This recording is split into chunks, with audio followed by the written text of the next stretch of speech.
Pleasure to see y'all again. And welcome to my humble ranch. Hello, everybody, and welcome to the Final Fantasy VII Rebirth preview. I am Michael Huber, joined by Michael Damiani. We're easy allies. And I had the honor and the privilege of playing just a few hours of the beginning parts of Final Fantasy VII Rebirth. There will be no spoilers, I promise you. Zero. Maybe like shades of a tiny little one at most. So we're just going to talk about, what I saw and the mechanics and the vibes and just the game and what to expect. How you doing, Damiani? Doing good. A little bit jealous of you getting to play this game, getting to hold that Buster sword. Oh, yeah. Heavy ass Buster sword. Yeah. I know. I want to So take that thing sick. home, dude. I know. I was like, you were probably like, yo, can I have one of these as a parting gift? Seriously. So I got to play yeah. Chapter 1, a little bit of Chapter 1. They kind of just like dropped us into that. And I can't really talk about Chapter 1. We can't even show that. So honestly, I don't even want to like talk about that. I will just say that Chapter 1 was very linear, very, focused. Go here, do this, go here, do this. Story driven, walking and talking, that kind of setup. So that's pretty much it with that. But then Chapter 2 is like the open environments, Damiani. We were cruising around the grasslands. Yeah.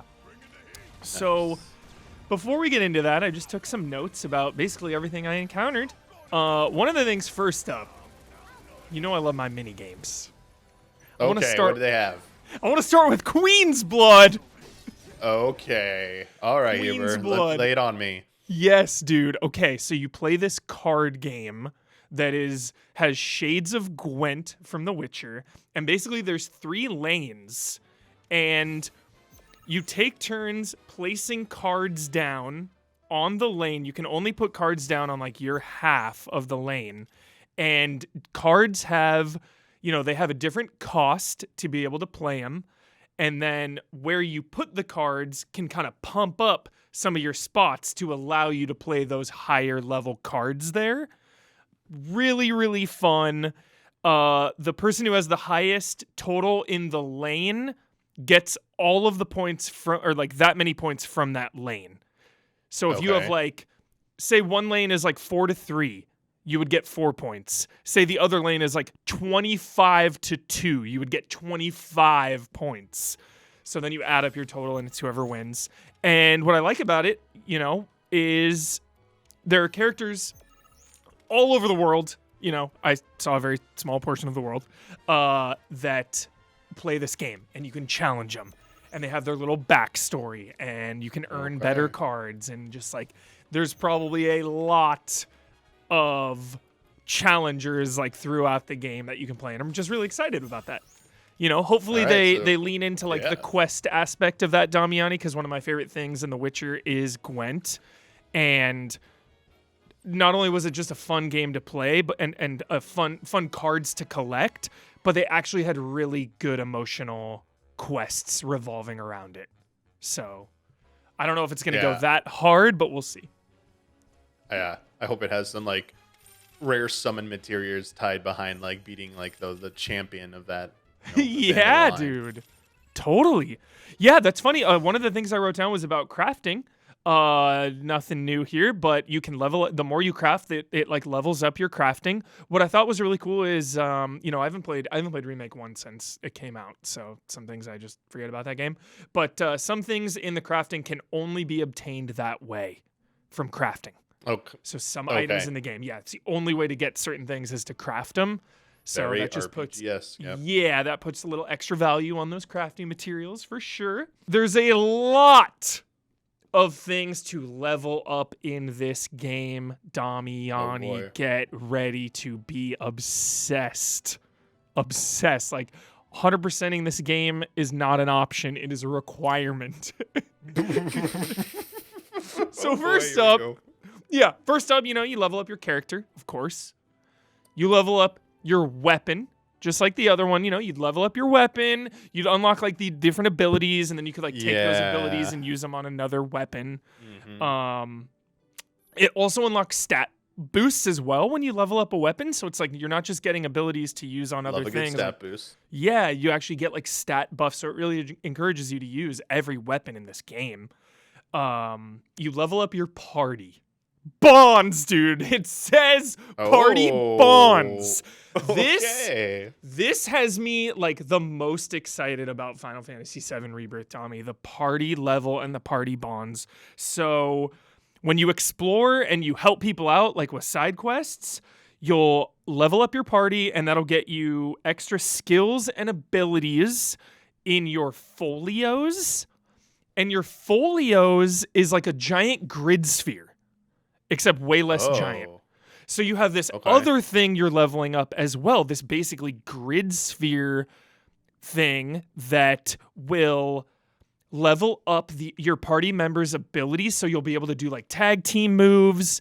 You'll also be able to give them like stat boosts. There's like there's just marks on the grid that are like plus 200 health or like plus attack, you know? So leveling up the bonds, leveling up the party is more than just like leveling up the number. You actually get skill points to invest in those folios. You know, and I was walking around town, there's like a folio person you go to and you pump that stuff up. So that's another level of addiction. What I love, Damiani, there are dialogue choices in this game, and they seem to matter. They seem to matter because there was a bit of that in Remake, but yeah. Yes. So it says your actions and relationships can alter the story. So here was that shades of a shade of a shade of a shade of a spoiler. I promise you it's nothing. I was just walking around town, and Aerith wanted to hang out. And you can choose. Do you want to hang out with Aerith? Yes or no? So it's like, obviously, let's go hang out. So we go hang out, and then we meet up with the rest of the party, and they were like, yo, where were you? And Aerith is like, oh, we were hanging out. And then Tifa was like, you guys were what? What were you guys doing? Like, what? Oh, shit! Oh, shit! Bonds, dude. They're really doing it. They're going in. Yeah, they're going in on it, Trifecta of bonds right there. Yes. Another tiny, tiny little thing was like Barrett was in the bar and I was talking to him, and then you have a choice of what you can choose to like respond to him. You only get one choice. There were 3 different things. And then I said something, and it was like, your relationship has been affected with Barrett. It didn't say if it was good or bad and what that entailed, but you know, these choices seem like they're going to have an impact on the party, so I'm super into that.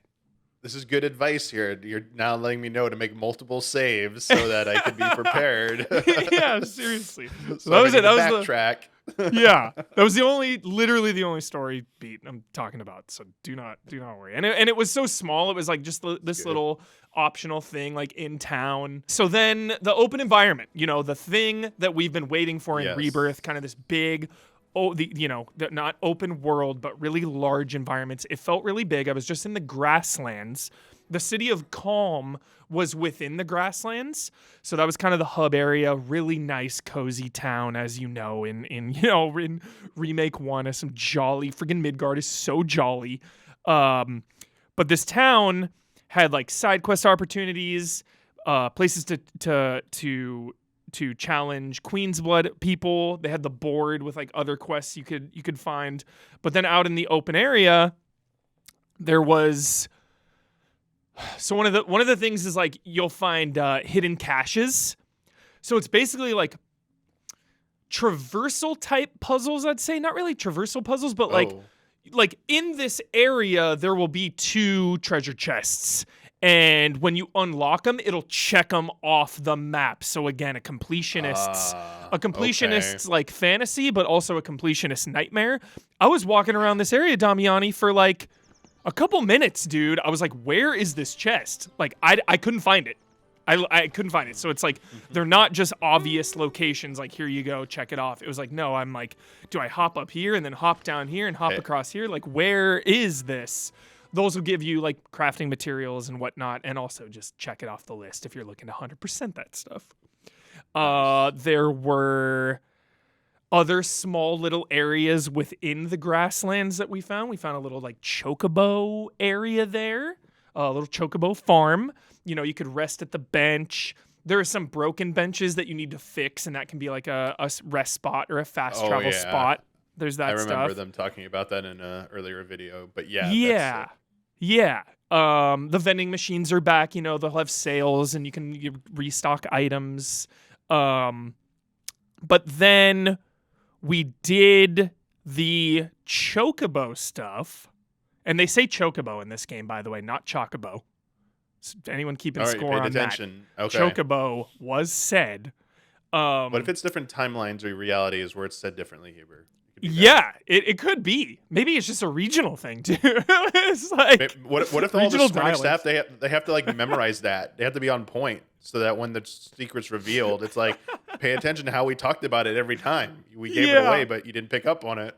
Yeah, that transition to Chocobo versus Chocobo. So I'm at the Chocobo farm, and then you like can go out and catch a wild Chocobo. We did that. You're like kind of sneaking through the grass. It was pretty rudimentary. It was fine. You know, the Chocobo is like kind of looking around, and you like distract it with like a rock or whatever, and then it turns around. It was fine. Like you're going through the grass. It was obviously really jolly riding them as the party, which we've seen in trailers before. Considering how big some of these spaces are, it's really nice to be able to just kind of ride out. And one of the big things, you can customize the look of it a little bit. Like I put a little bit of armor on it and stuff. I saw you could do that. The bargain. Yeah. You can choose there. And then one of the other big things was Chadley. Chadley returns. Chadley hype, dude. And the big thing, he like gives you this like scanner device, but it basically unlocks all these different Chadley things on the map. So it'll be like a battle here or like a side quest here, and doing those levels up the region. Again, another way to get obsessed with this game, dude. There's just so much to do and invest in. Like everything is like tracking and everything. So then what's really cool is Chadley has like some battle stages like Chadley does, you know, like to training exercises. What's really cool is for some of the bigger battles, you can lower that difficulty by finding other Chadley locations in the wild. So he has like big radio towers. Finding those will make some of the battles easier in that training simulator. But you're able to... So like there's a fight and it'll be like, do you want to do this fight at full strength? Or if you go find the things, it'll have like half strength, and then it'll be like, all right, weakest strength. I tried full strength and got my ass kicked in a second. In 1 second, I was just dead. Mm-hmm. So yeah. Gotta level up. Yeah. So then, of course, you know, talking about this battle system, a lot of it felt the same. Again, I haven't played Remake Part 1 since it came out. When I finished it when it came out, and obviously played, Intermission, of course, finished that as well. But that was just when that came out. So I haven't played the battles in a while. It felt very similar, you know, being able to slow down combat while you're picking your move, changing your characters, you know, building up that stagger meter, using your skills, like when you have enough charge, limit breaks, summons, all that good stuff is there. Phenomenal music. So it felt just as good as I remember Damiani. That's really good to hear. Oh, and I was playing the dynamic difficulty. Of course I did. So you talk about this. Yeah, you know, because I was so curious because it was new to this. It's new to this game. I'm like, dude, I gotta play dynamic. So all the fights felt pretty intense. Even the trash mobs could like mess you up. Like they could still, if you're playing correctly, like, or if I was like doing everything I needed to do, the trash mobs were just that. They were trash. But if I was like getting sloppy or not paying attention, like they would mess me up, which I really liked. Again, this was a demo that I just got thrown into, so I wasn't like min-maxing my characters. There's a lot of things you need to get acclimated to with this battle system, of course, but it felt really nice. I will say I did fight a boss, and it felt hopeless, dude. I got my ass kicked on the boss because, the devs came over and they're like, yeah, we're wrapping up soon. You should go, if you haven't yet, go fight the boss. So I went to go fight the boss with not max HP already. I didn't rest up before. I didn't have all my items ready. I didn't have I wasn't fully prepared. Okay. But I died, and then I got I healed up before I went in, but still I didn't have enough mana. I didn't get all my materias in order. Dude, I was getting rocked. I was getting whooped. So I feel like dynamic difficulty is probably going to be pretty intense out of the gate, which felt nice, And that'll encourage me to go around and do everything. But again, just in my short hands-on, it's too early to tell how much that will adapt to your playstyle if it really is dynamic. Will it always just be insane? If I'm going out and I'm doing all that Chadley stuff and leveling up my weapons and my bonds, is the difficulty of the fight going to be similar? I don't know. It's too early to tell. Is it based on how much prep work? I know you don't know the answer, but the hypothetical is it going to scale based on how much prep you do, or it's going to take your battles and see how well or poorly you're doing and adjust based on that? That's what I'd like to see answered, but it sounds interesting because, as we know, RE4, that dynamic difficulty, and loved it because it feels like it kept things intense and didn't preventing you from getting out of hand, obviously on a fresh playthrough. Because I love nothing more than how much we love Final Fantasy music, Damiani, and the story also has so much weight.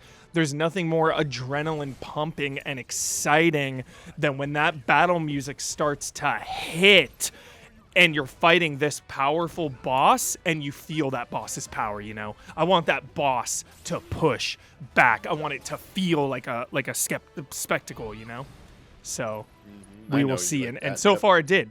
The Chadley stuff, some of the Chadley battles too, there was go fight this creature, and I want some research on the creature, so you need to do these certain things against it. There's little mini quests. Kind of like the first game a little bit. Yeah, and if you do one and finish, it'll bank that, so then you'll only have to do the other two. You can do one at a time, and it'll bank. You don't have to do all three at once.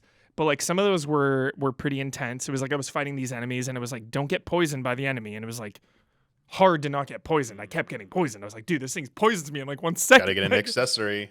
Exactly. That prevents poison. Totally, dude. So just a lot to see, a lot to do. Beautiful game, beautiful presentation. We're not even talking about the story, but it felt really good so far. Just the voice acting and, again, I'm not going into any of that stuff, but it was very good. There were periods of long cutscenes, really getting into it. And, I just immediately felt the stakes.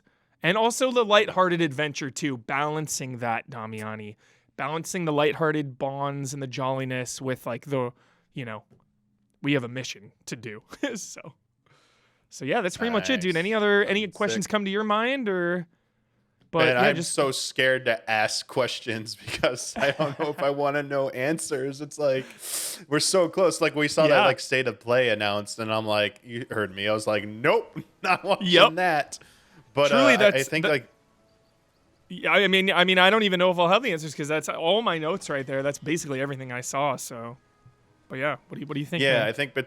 I think between all the impressions, the opportunities we've had to play this game in advance, it's, it's looking and sounding right. It's I think I'm just where do we go off the rails? Where does stuff get crazy in this game? Because they're already they've been showing and saying, and we played,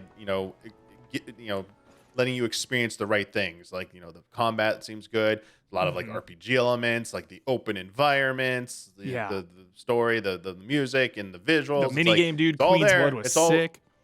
Mini games. It's we got it, and we've seen more mini games teased in the trailers. It's there's stuff coming, and it's it's one heck of an experience. And I think it's we're less than a month, we're weeks away, and it's let's go. Yeah, dude. Yeah, my main takeaway was like, this is a big game. Like, there's going to be a lot of things to sink your teeth into, and I think a lot of optional stuff. You know, so I feel like it's going to be a really lopsided, like, how long to beat, like, main campaign, this many hours, main plus extras, like, 4 times that. It's like, it just seems like there's a lot of stuff. I mean, there were, like, flashing, like, still images behind us, like, when we were playing. We played in this big, you know, room. And it was like one of those images, dude, was Gold Saucer. And it's like, it's like all I want to do, dude. My number one is like, dude, when I get to Gold Saucer, like, I'm never beating this game. That's it. Full stop, Gold Saucer. It's over. It's over, dude. I hope they give you so much gil before that, an opportunity to get so much gil, and like you can just burn through all. I know you have to, in the original game, you have to exchange it for something else. So I don't know how it's going to work. But it'd be sick if like you could so easily burn through all your stuff. It's like, dude, where'd all your money go? It's like you lost it all, man. All of it gone.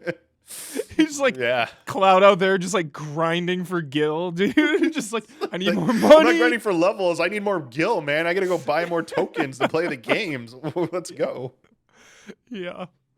All right, that was our Easy Allies Final Fantasy VII Rebirth preview. Just a short snippet of this seemingly very large game, and I am very pleased. I'm very excited. Everything I saw was thumbs up. No concerns whatsoever yet, just from our brief hands-on, and it is right around the corner, coming out at the end of the month, so all we can do now is settle in and wait for that glorious moment. Thanks so much, Damiani. No, yes, a pleasure. Not wait. Yes, and we'll see you later on. Love and respect. What the? Welcome to our Moogle Emporium. Though, I'm sorry to say, we aren't open quite yet, and I'm not even sure when we will be.